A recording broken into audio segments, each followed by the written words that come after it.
I'm never getting in a car again, and here's why. It was a typical Friday evening, with the sun setting over the horizon as people made their way home from work. The roads were bustling with traffic, and the sound of honking horns and revving engines filled the air. Emily, a 25-year-old marketing executive, was driving home from a long day at the office. She was behind the wheel of her sleek black sedan, cruising down the highway at a steady 60 miles per hour. She was lost in thought, replaying the events of the day in her mind, when suddenly, her world was turned upside down. A car swerved into her lane, cutting her off without warning.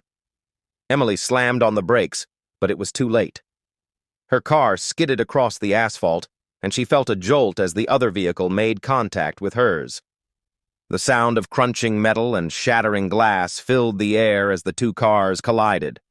Emily's car spun out of control, careening across the highway before coming to a stop on the shoulder. She was shaken, but thankfully she was wearing her seatbelt, which had likely saved her from serious injury. She took a deep breath, trying to process what had just happened. As she looked around, she saw that the other car, a red sports car, had also come to a stop nearby. The driver, a young man with a look of shock on his face, got out of the car and approached Emily's vehicle.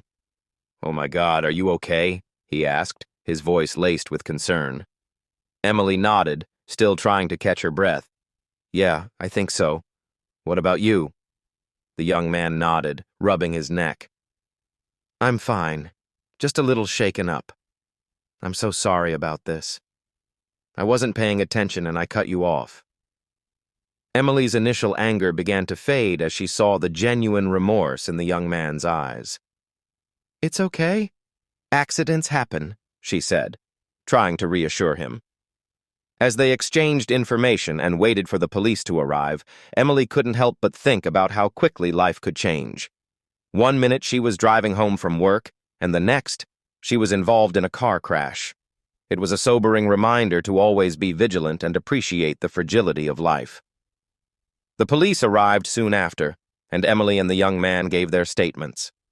As they waited for the tow trucks to arrive, Emily couldn't help but notice the young man's name, Alex, and his kind demeanor. Despite the circumstances, they struck up a conversation, and Emily found herself laughing and smiling, feeling a sense of connection with this stranger. As they parted ways, Alex handed Emily his business card. "If you need anything, don't hesitate to reach out," he said, smiling. Emily smiled back, feeling a sense of gratitude towards this stranger who had turned a potentially traumatic experience